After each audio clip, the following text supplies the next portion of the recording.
So those of you that are just now coming in, we'll take about 2 or 3 minutes just to let everybody show up, and then we will get started with the Strengthen Outdoor Spaces webinar.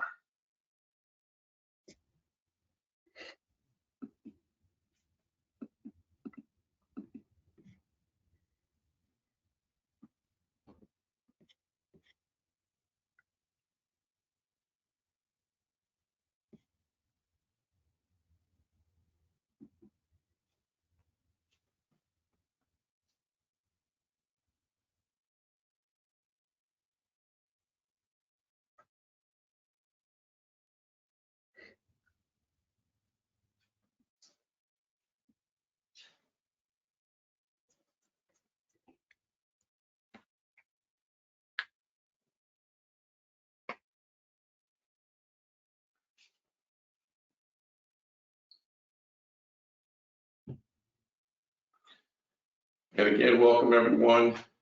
We're going to wait just another minute or two, let a few more people show up. They're just starting to come in now. The gates have been opened, so just take a second, and Patrick and I will be right with you, and we'll get this started in a timely fashion. Thank you all.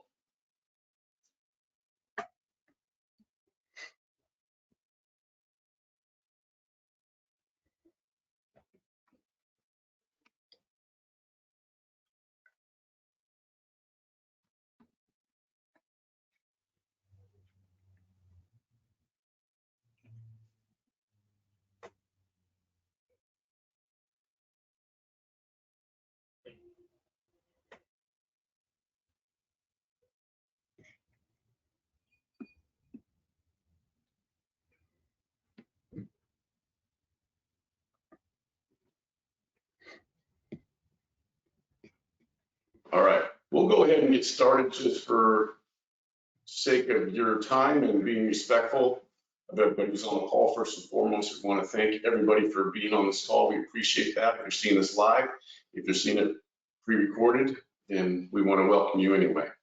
So that being said, just want to start real quick. My name is Rodney Korn. I'm Director of Education here at Eleiko, and we'll be hearing from Patrick Warmel, who's our Tactical Education Manager. So he's going to run us through and just really talk about a lot of the ins and outs. We're going to have a little conversation, but he'll do most of the talking about using outdoor spaces and how to strengthen your outdoor spaces and kind of the purpose behind that. Just real quick, administrative, you all have a GoToWebinar control panel that you probably see depending on which device you're on. You'll be on mute and you won't have any video. That's just to minimize chaos and sound and background wherever you may be located. Also, we will be asking a couple of polls. When we do that, we'd love to have your response. That just gives us a little bit of input as to more specifically who you are, and that'll help us direct some information more specifically in those particular areas. We will have a question and answer period at the end of this, and when we do so, you'll simply use your questions tab. If you'll notice on your control panel, there is a questions section, and that's when you'll be able to type in a question that you have, and then we'll answer that. If you have something as we go through that, I'll be monitoring the screen as Patrick's going through this. So please feel free to ask a question and we can answer that right away if you have to jump off early or you're not going to be around at the end, whatever the case may be. So we will do that. With all that said, and having a few more people who've just shown up, we'll go ahead and get started. And we're going to ask, like I said, 2 polls. The first poll we want to ask everybody is get more specific to which of the following answers on here best represents you. If you could just select the one that best represents you. Are you an owner operator? Are you more of a facility manager? Are you a trainer coach or a training enthusiast, or is there something else that you are? If you could just pop in those answers, that would be fantastic. Okay, I think we've got just about everyone coming in now. Looks like we have about pretty good mix. We've got about 33% other, 33% training enthusiast. And Patrick, I'll just let you see this is what it looks like. So we have some owner operators, some enthusiasts, some others. Real quick, just for our curiosity, those that are others, if you could just type in the question box what you are, that would be extremely helpful since we have about a third of you that are on the call that are like that. That would be great. So if you can type that in just in the question box. So don't use the chat. For some reason, the chat function doesn't work, but the question box will if you type that in there. We get those. Okay, so I haven't seen anybody answer that, so that's okay. The next poll we want to jump to real quick. Essentially, what type of facility are you associated with? You go to university, is it more of a fitness related club? Is it a performance center or a CrossFit box? Is it a home gym or is it another? Excellent, so we got some good stuff. So we don't have any others. All right. So real quick, just to see it live. Got 25% university, fitness clubs 38, performance centers 25, home gyms 13. Excellent, that's great. So we have a good mixture, everyone on the call. Okay, so thank you all very much for that. What we'll do is we will go ahead now and we will get to the presentation. I'm going to turn this over to Patrick, and he's going to be your tour guide going through the outdoor spaces. Thank you, Rodney. It's great to see a good mix of participants here. Thank you for your engagement. And like Rodney was saying, please, if you have any questions as you're going on or even comments, please put that in the questions box, and we will get to those at the end of this. So my name is, again, Patrick Warmel. If you don't know me, I am the Tactical Education Manager here at Eleiko. And I've had a great amount of experience with outdoor training. So pretty excited here to bring you through this, give you a little bit of practical application, as well as show you some of Eleiko's solutions for outdoor training. So bottom line up front,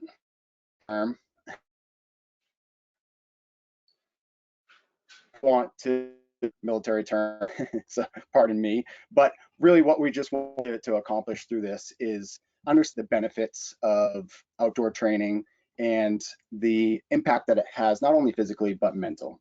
And then also to show you how outdoor spaces provide some flexibility in training, whether you're looking to expand your footprint or even your reach for your target population. So considering an outdoor gym could be a great marketing piece for that, to grab that audience there. As well as looking around your current facility, for those of you that have a current facility, and looking at either unused or underutilized spaces that you can actually extend the facility footprint. And then you're ultimately giving that training experience for everybody. You're giving options to your members. So we're going to dive into each one of those here.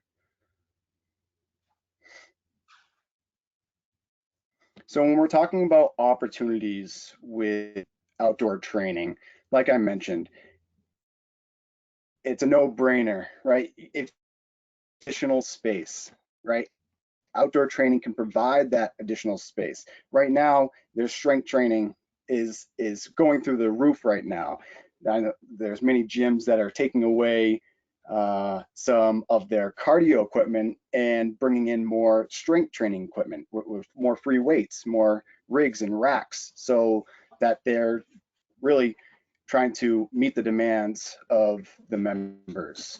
So the space is huge right now, especially for the strength development, free weights, and so forth. So the other piece is seasonal fluctuations, right? There's many members coming into private facilities, commercial facilities, that they'll be during the winter months or the season where, right, the weather's not real great outside. And then once it starts to get a little bit nicer out, the weather starts to be nice, then they stop coming to the gym and doing their activities outdoors, right? So seasonal fluctuations. If we're able to provide an outdoor training space at our own facility, we keep them coming back all seasons long.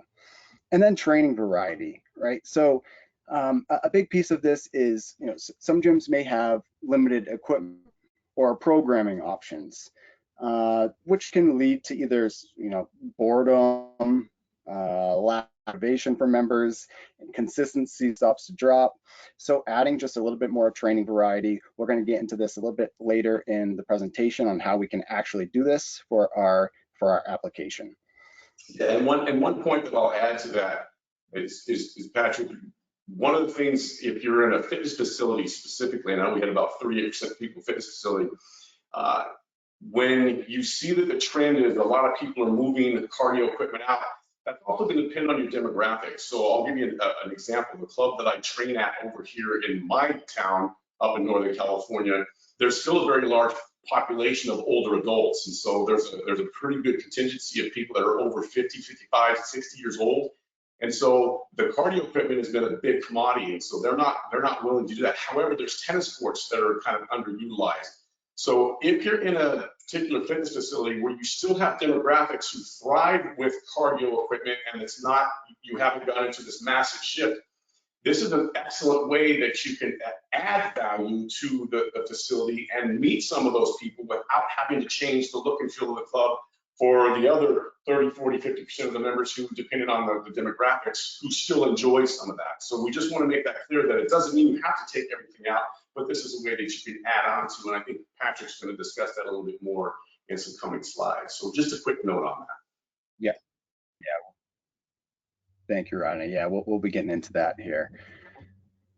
And when we talk about outdoor training, some of the first, you can go to the next one there, Rodney. Some of the first come to mind are like the challenges with outdoor training. There's, the equipment can be exposed to the elements, right? And Eleiko does have a solution for that. There's uncontrolled weather, and the environment might be a little different each time. But that can be a positive thing, right? Just like getting into a new program, right? That might break that plateau. Or if we train a little bit different way, that might break a plateau. So training in an uncontrolled environment, it can definitely have a positive effect. And then again, this kind of goes in with the variability in terrain, right? If we're always training with the same movement patterns, if we're always training in the same environment, right, then it has potential to set us up for, we'll say, increased risk of injury or overuse, right? So variability in terrain, we're varying the equipment, we're varying where our body is in space, we're varying the actions that we're actually, the type of training that we're doing, can all have a very positive physical and mental benefit. Yeah, and just as a little touch on that, that variability is across the board regardless of age. So whether you're at university, you're with college students, that is a key factor for them being able to get outside of that locked-in box, depending on whether it's rec sports or even if it's a strength conditioning program that you have. Getting them into a different environment kind of shakes cobwebs out. Obviously, we know about the effects with older people as we get older. So I just want to make sure that that's not an overlooked thing, because oftentimes, as Patrick mentioned, we get stuck in ruts, and one of the ruts we get stuck in this industry is all about physical training and forgetting the mental aspects of that. And those mental aspects affect mood, which can then obviously affect someone's motivation and their willingness to keep doing it. And this can be a great way to break through that to enhance motivation for people that can keep them coming and keep that habit of movement and exercise going for them, which we all know we need.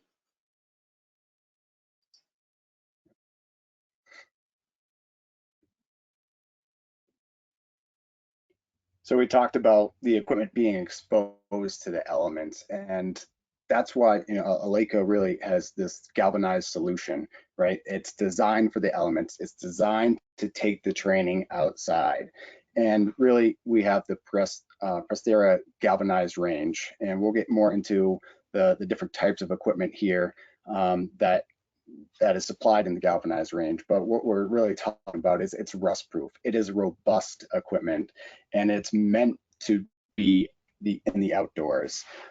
So there is a solution for, if you're worried about your equipment getting beat up or rusty, the galvanized collection is definitely that solution.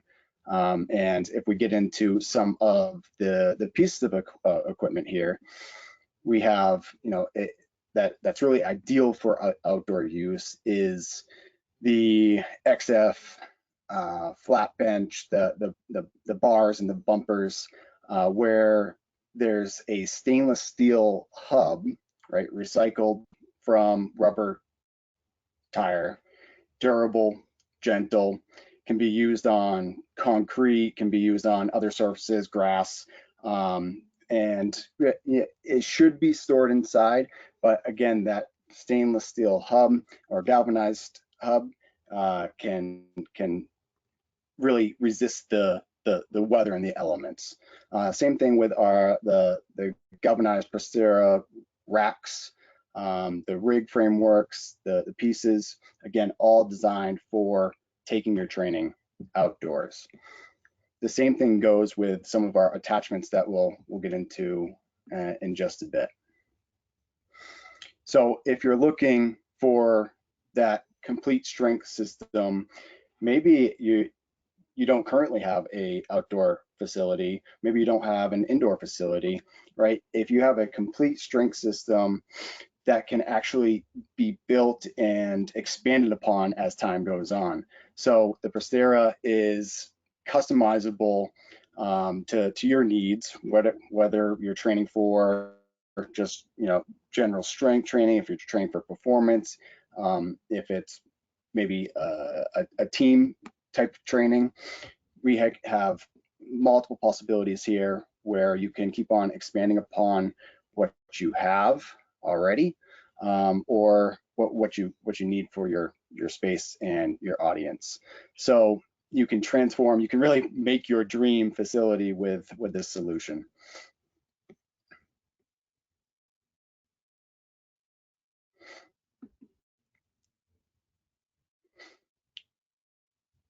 And with the attachments, right, there's a whole set of galvanized attachments that will fit the Prostera galvanized solution, right? And this is what really expands upon what you can actually do for your training, whether you're programming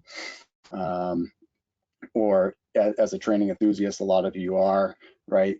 These are the attachments that you normally will see in the indoor training environment. These are rust proof, they're very robust and meant to be outside. And you don't have to necessarily worry about taking them off every single time and making sure that they're stored away in an environment. We recently, the Nottingham University just built their outdoor space, and this is kind of what separated Eleiko from many other possibilities when looking for the right equipment for the facility. They're looking for equipment that is strong and robust. It has a premium look and feel, and also most importantly has the ability to be flexible in use. And with the current line of products it provides pretty much all of the needs, as well as offering different ways to train with the attachments. So flexible in use and quality for sure.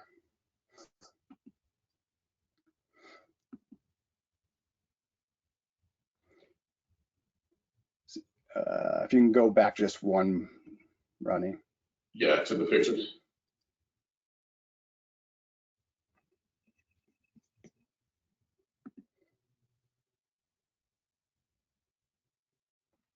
Yeah, so you see the different attachments here being in use. They have a very nice facility. They're very happy with it from what it sounds like.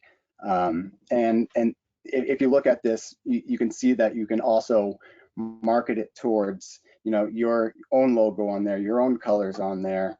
And it just gives it another sense of feeling belonged in the environment for the members and patrons.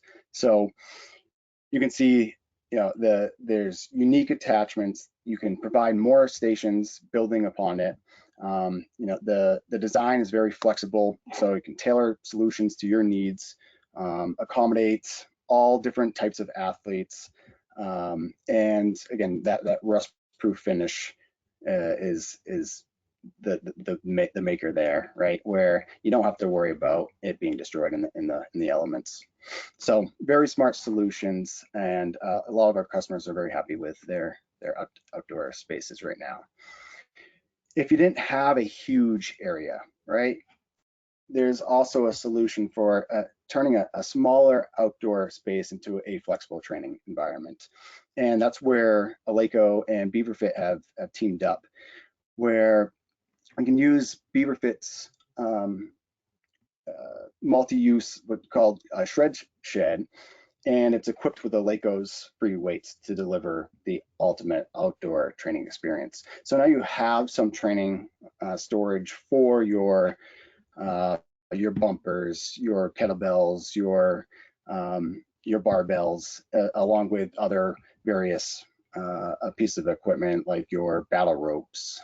So storage right there with the racks around. It's a great solution for smaller outdoor spaces.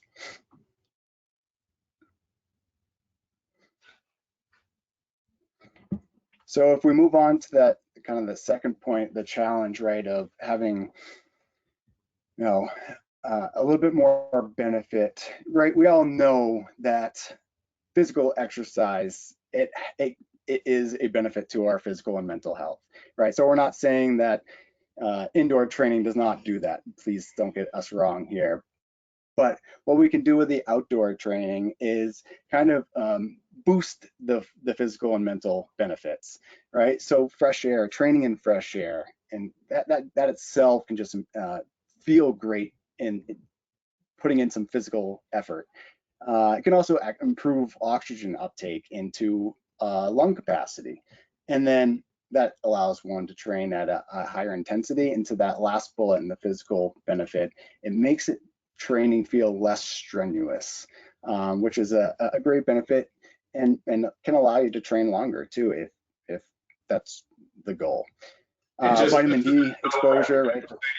One of the things when Patrick says that it perceives as less strenuous, that's actual research based. That's not just a bullet point that's up there.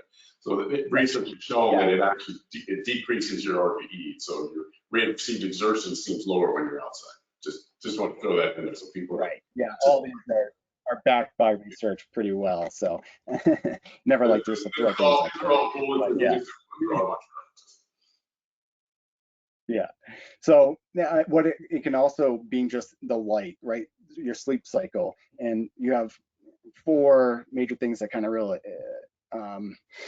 can affect your sleep cycle, but the one biggest one is light. So being outside in light, natural light, without any,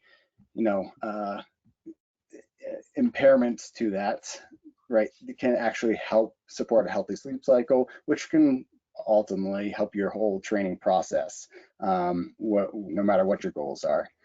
The other, great benefits here are it's a new challenge. You can get into a new routine. You can break out of the indoor training, kind of doing the same thing over and over again, and just break it up, integrate outdoor training and indoor training, and that's going to provide new rewards for you.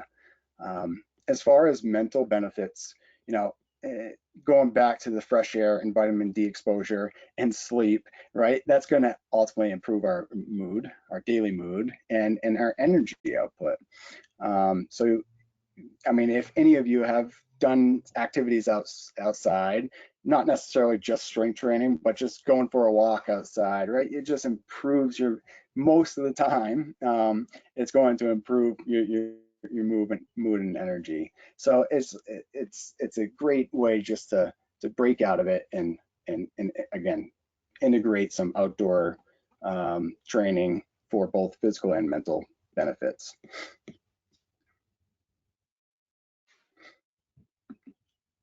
So when we're talking about okay, now, yes, we know physical and mental benefits of outdoor training or training in general.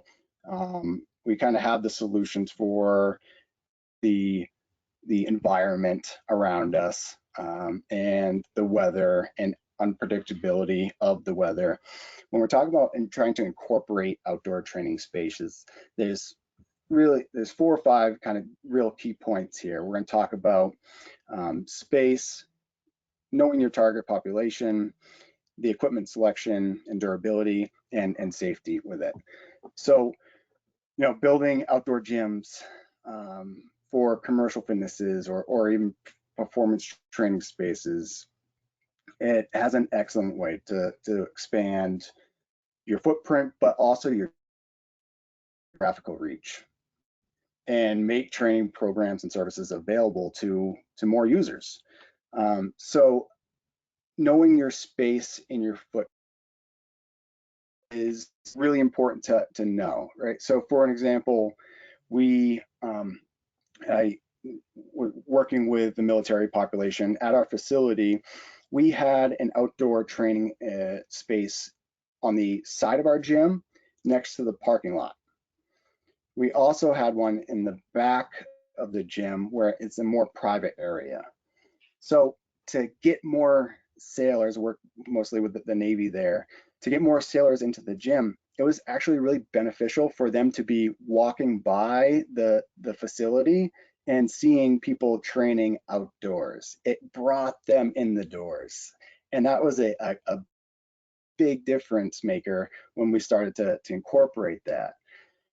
So we'll be getting to this a little bit later, but when we're having some fitness challenges around the area, and you have guys and gals bring each other on in the outdoor environment, that's things that that they can't see when it's done indoors. So when they're walking by, or they're riding their bike by, or even coming to the parking lot, they can see it, they can get energized, and it pushes them to come into the gym, to be more consistent with their training process.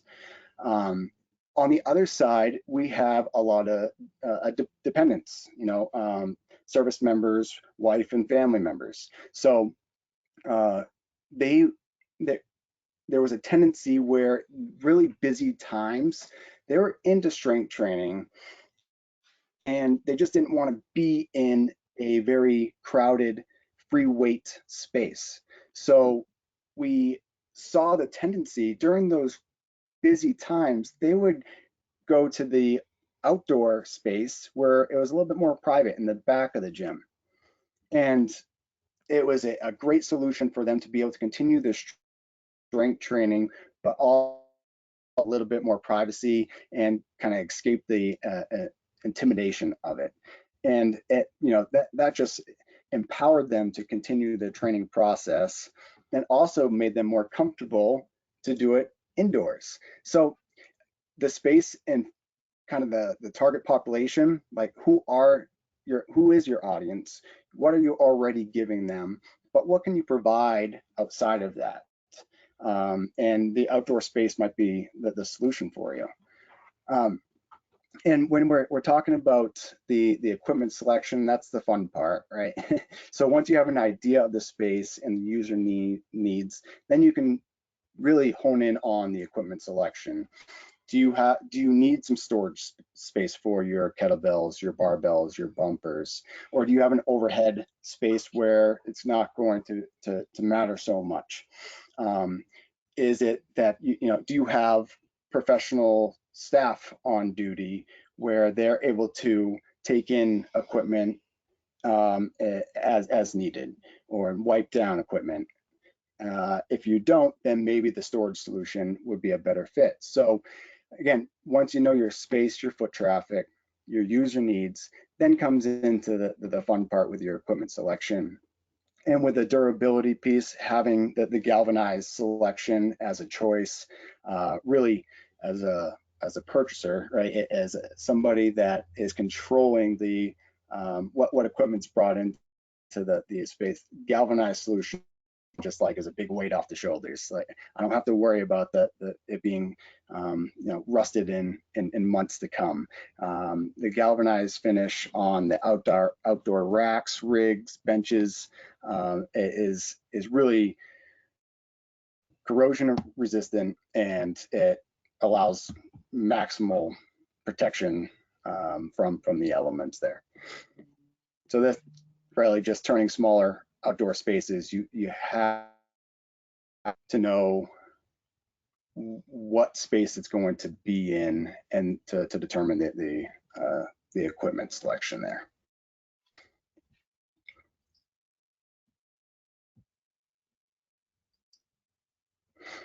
For unused and unutilized spaces, I think that this is a big point to make.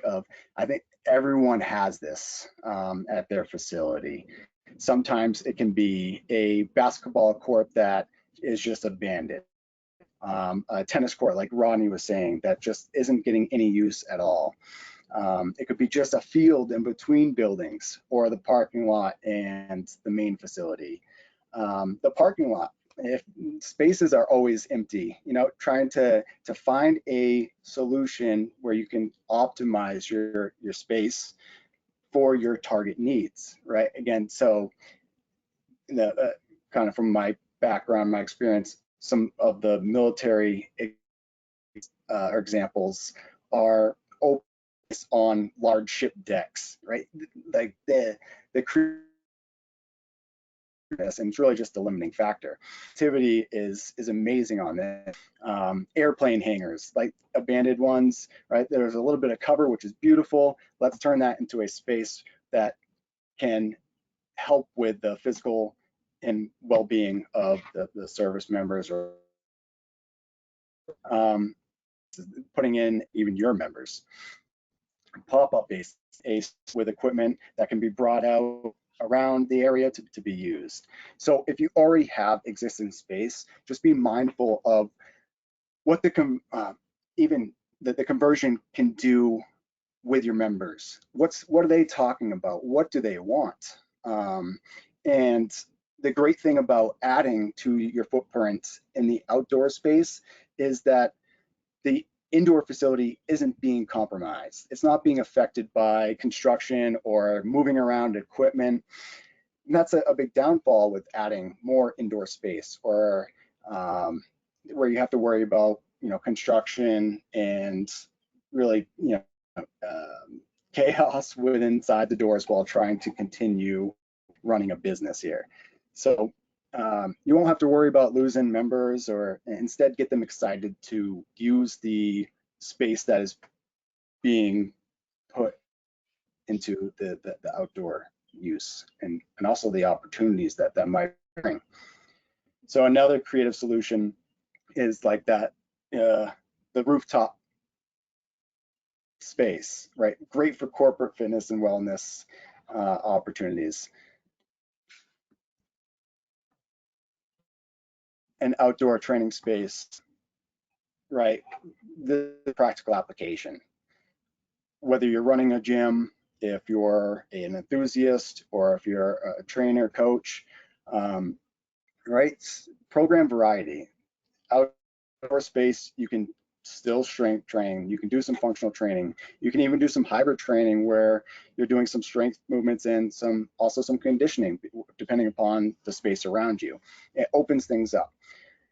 Workout of the days, fitness challenges, right? In the US, we have the Murph coming up here soon for all you CrossFitters, right? So the 1 mile run, 100 pull-ups, 200 push-ups, 300 squats, and then followed by another mile run. A great opportunity to have outdoors, along with showing people that it can be done, but also bringing people together to work out together, to push each other in a different capacity than indoor training.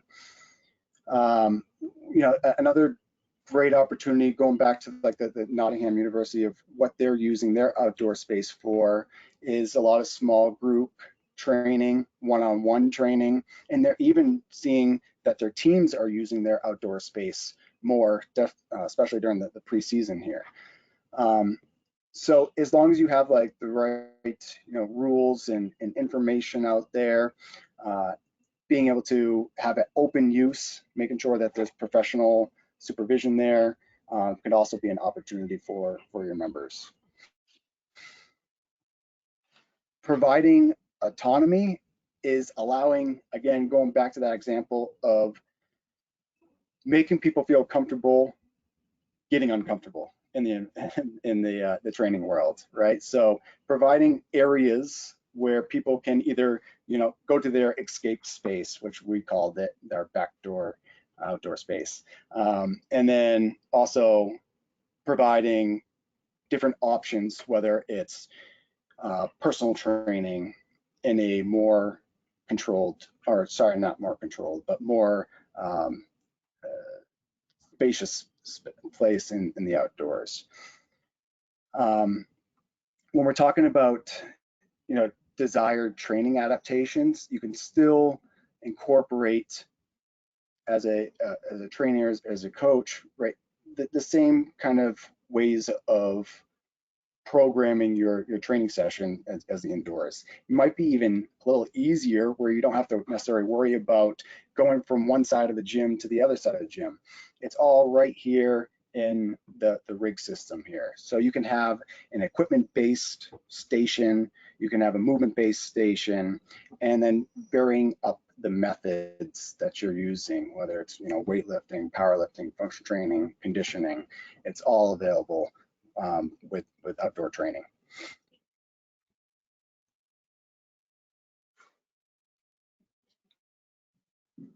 So if we kind of get into the examples there of the different kind of station-based, right? When you're doing strength development using equipment, you can easily set up a barbell station, a body weight station. You can just have an attachment station, whatever you have available, whether it's a wall ball drill, landmine exercises, and then using this space for just maybe a little bit more metabolic work, a running station. These are just examples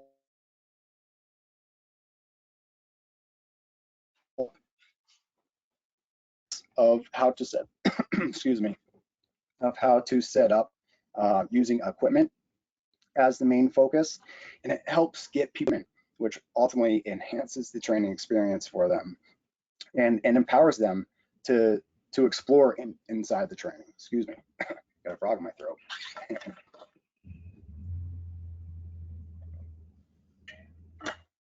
And then strength development using movement types. So we all know our movement types, right?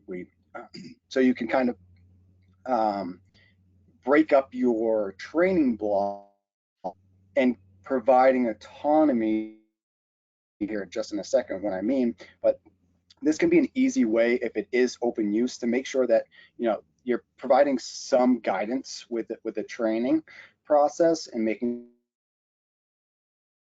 it done in a safe and effective manner. And it also allows them to choose best fits their ability and their training desires, their training adaptations, what they're searching for, why they're there. So setting up a easy kind of rundown of, okay, you're going to pick this movement pattern, okay, and if you go to the next slide, Rodney, let's say a squat for an example. Okay, I'm going to choose to do an endurance workout, and this exercise is a squat. Okay, so I'm going to kind of gauge my own ability level. Okay, this can be a whiteboard poster outdoors, and I'm going to go over to my squat and level 3. So I'm going to do I'm going to choose to do a dumbbell split squat today. Now that's my choice as the end user. This can be done one-on-one. It can be done open use. It can be done as a team. I think providing autonomy for people is a key component to keeping consistent results and actually empowering them during their training journey.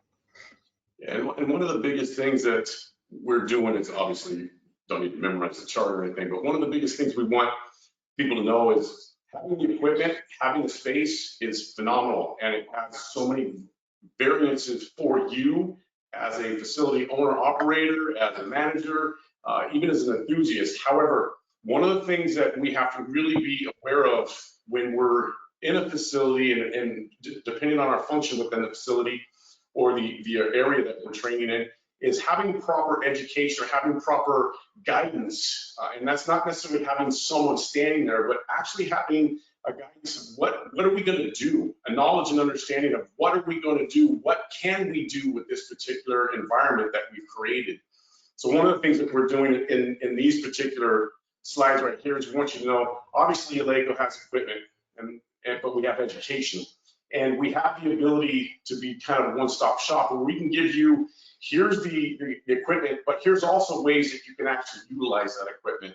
And I just wanted to highlight that, because that's what this is really about, is we have to have both sides of that fence in order to create a customer experience, because ultimately their experience on whatever equipment that you have, whether it's indoor or outdoor, ultimately that experience is what's going to dictate their satisfaction with the club.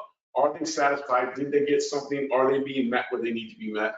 And that's the importance of this. These are some of the downloads I know that we have on the website as well. I know I'm jumping in, and Patrick kind of froze for a second. So I just want you to know that these are things that you have on top of getting the actual premium equipment that we deliver. So there's a whole lot to outdoor training. We want to make sure as people start jumping into this new realm, for a lot of people who've never done outdoor training or exploring and thinking about it, it's a fantastic opportunity to, number one, but number two, have some guidance and have some understanding and have some knowledge about what I can do and what can I make it do for me. Who are my people? Who is my target audience within my club? Who's asking for it? And then how can I actually challenge them or meet them and give them the opportunity and or choices that benefit their particular training journey. We're about 40 minutes after the hour, so I think if we want to, we can jump in and see if anybody has any questions at this point. We have some resources that are here. Yes.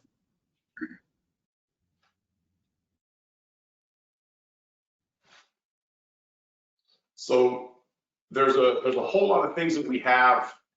I know Patrick's having some trouble right now, so we have a whole lot of design services. So one of the things we have is we have a complimentary design service. If you want to get in touch with us and find out what we have available or what maybe a space could look like for you, that's a total option that we have sitting there waiting for you. So you can get some visualizations and some renderings of what that would look like and how would it work in my particular space, depending on your size, location, etc. Like I said, we do have some downloadable programs. There's other webinars and there's articles and there's guides on the eleiko.com /education actually is what that's going to be. And I'll pull up a slide here that these are some QR codes. You can click on these QR codes. It's just for resources.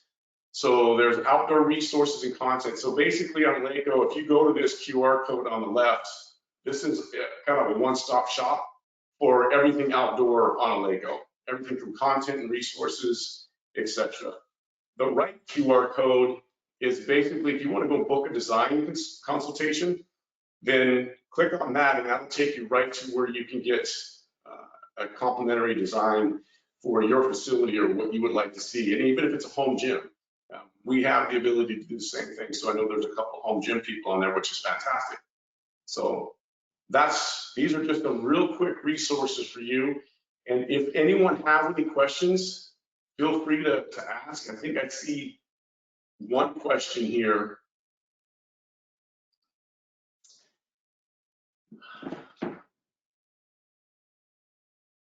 It says, have all these pieces been updated on the e-design? I'm not sure exactly what that question is referring to there. I think that's from Luan. So I'm not sure on the EC design. I'm not sure what that question is asking. So if you want to email us, that might be better because I'm not sure what exactly you're trying to say on that. So I apologize. That's not you. That's me. Does anyone else have any questions before we? Yeah. Patrick, feel free to, if you're there, feel free to go ahead and say something. Are you able to hear me? Sorry. Yes, absolutely. Not. Yeah, I think the best thing. Okay. further resources is to, contact, a sales rep and get for your own space, and they're going to be able to point you in the right direction for really fitting your needs. They're the professionals. They do this all day, every day, and they know how to help make your dream facility your dream facility. So that's the best bet, to contact them, and they'll guide you in the right direction. And we did have one question, and the question was, is there any benefit to training on a rainy day? And the short answer is absolutely there can be. The longer answer is make sure you're training with the right equipment. That may not be the day to be using a lot of potential barbell activities where you're doing some type of hang, snatch or clean, or something that you're throwing bar and you're moving bar around because it can be slippery. So just know that, yes, you can definitely train in the rain. Obviously, from a tactical standpoint, Patrick's dealt with that tons because they need to train in all types of environments. And it depends on what, if some people are going to do a mud run or they're going to do something where there's a lot of water involved, absolutely, that can be. But just be careful about what's being done. And again, one of the philosophies with Eleiko education is know the ability of the person that you're working with. Don't train to an exercise or to an outcome. Train to the ability level of a person relative to that. So make sure you understand who you're working with, what they're capable of doing, and if they've never done something in that particular type of environment, a rainy day, then make sure you start very simple so you make them feel comfortable and obviously decrease the chance of any type of unwanted or unwarranted risk of injury.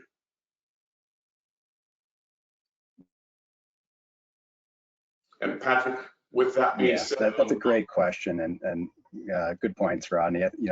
Make sure you.